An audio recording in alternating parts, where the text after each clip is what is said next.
அனைத்து சகோதர சகோதரிகளுக்கும் என்னுடைய அன்பார்ந்த வணக்கம். திமுக காரங்க கொஞ்சம் கடுப்பாகி எல்லா இடத்துலயும் போஸ்டர் ஓட்டுறாங்க. என்னன்னா, டபுள் இன்ஜின் சர்க்கார்னு ஐயா நரேந்திர மோடி அவர்கள் சொன்னதை வந்து டப்பா இன்ஜின் சர்க்கார்னு சொல்லிட்டு போஸ்ட் ஓட்டிக்கிட்டு இருக்காங்க.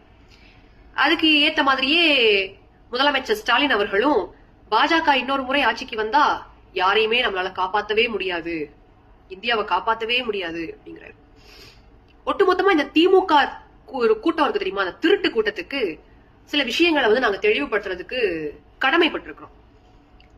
பாரதிய ஜனதா கட்சி ஆட்சிக்கு வந்ததுக்கு அப்புறம் பாரதத்தினுடைய பொருளாதார நிலை எந்த அளவுக்கு உயர்ந்திருக்குது, பாரதிய ஜனதா கட்சி ஆட்சிக்கு வந்ததுக்கு அப்புறம் எந்த அளவிற்கு நல்ல பல திட்டங்கள் மக்களை சென்றடைஞ்சிருக்குது, பாரதிய ஜனதா கட்சி ஆட்சிக்கு வந்ததுக்கு அப்புறம் ஊழல் எந்த அளவிற்கு குறைந்திருக்கின்றது, பாரதிய ஜனதா கட்சி ஆட்சிக்கு வந்ததுக்கு அப்புறம் எந்த அளவிற்கு ராணுவ தளங்களும் ராணுவத்திற்கு தேவையான விஷயங்களும் அதிகரிக்கப்பட்டிருக்குது, பாரதிய ஜனதா கட்சி ஆட்சிக்கு வந்ததுக்கு அப்புறம் எந்த அளவிற்கு எல்லை பாதுகாப்பு அதிகரிக்கப்பட்டிருக்குது, ஒரு நாடு நம்மள தொடர்றதுக்கே பயப்படுது அப்படின்னா எந்த அளவிற்கு அந்த செயல்பாடுகள் இருக்குது, பாரதிய ஜனதா கட்சி ஆட்சிக்கு வந்ததுக்கு அப்புறம் உலக நாடுகளுடைய பார்வை பாரதத்தின் மேல எந்த அளவிற்கு ஒரு மாற்றம் அடைந்திருக்கின்றது, பாரதிய ஜனதா கட்சி ஆட்சிக்கு வந்ததுக்கு அப்புறம் எந்த அளவிற்கு மக்களிடையே பல முன்னேற்றங்கள் தெரிந்திருக்கின்றது, பாரதிய ஜனதா கட்சி ஆட்சிக்கு வந்ததுக்கு அப்புறம் திமுக மாதிரி திருடர்களுக்கு எந்த அளவிற்கு பயம் வந்திருக்குது, இப்படி அடுக்கிக்கிட்டே போலாங்க.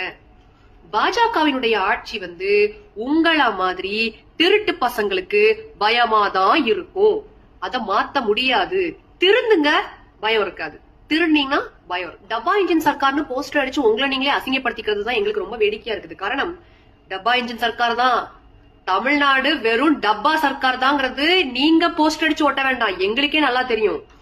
பாரத பிரதமர் அவர்கள் பல திட்டங்களை கொடுத்தாலும் அது எதுவுமே தமிழக மக்களுக்கு சென்றடைய கூடாதுங்கிற ஈன புத்தி இருக்கக்கூடிய நீங்க, பிரதமர் அவர்களோட என்ன விமர்சனங்கள் மாற்று கருத்துக்கள் இருந்தாலும் அதையெல்லாம் தாண்டி மக்களுக்கு சென்றடைய வேண்டிய விஷயங்களையாவது நல்லபடியா நிதிகளை கேட்டு வாங்கி மக்களுக்கு வளர்ச்சி திட்டங்களை கொடுக்கணும்னு நினைக்காத நீங்க, வரக்கூடிய நிதியெல்லாம் எடுத்து பாக்கெட்ல போட்டு நிதியா குடும்பத்துல ஜெனரேஷனை வச்சு இப்படி ஆட்சி பண்ணிக்கிட்டு இருக்கிற நீங்கெல்லாம் வந்து சர்க்கார் பத்தி எல்லாம் பேசக்கூடாது. சர்க்கார்னு அர்த்தம் தெரியுமா? தெரியாது. அதனால அதை பத்தி பேசாதீங்க. டபுள் இன்ஜின் சர்க்காருங்கிறது என்ன இருந்தாலும் கூட்டணி ஆட்சி இருந்தா அது வந்து மத்திய அரசுக்கும் மாநில அரசுக்கும் ஒரு நல்ல ஒரு தொடர்பை வந்து ஏற்படுத்தி கொடுக்குங்கிறத முன்னிலைப்படுத்துறதுக்கு தான் பிரதமர் ஐயா வந்து அதை சொன்னாரு. உங்களால கூட்டணியில இருக்க முடியாது, எங்க கூட உங்களால கூட்டணி வைக்கவே முடியாதுங்கிறது வந்து ரெண்டாவது விஷயம்.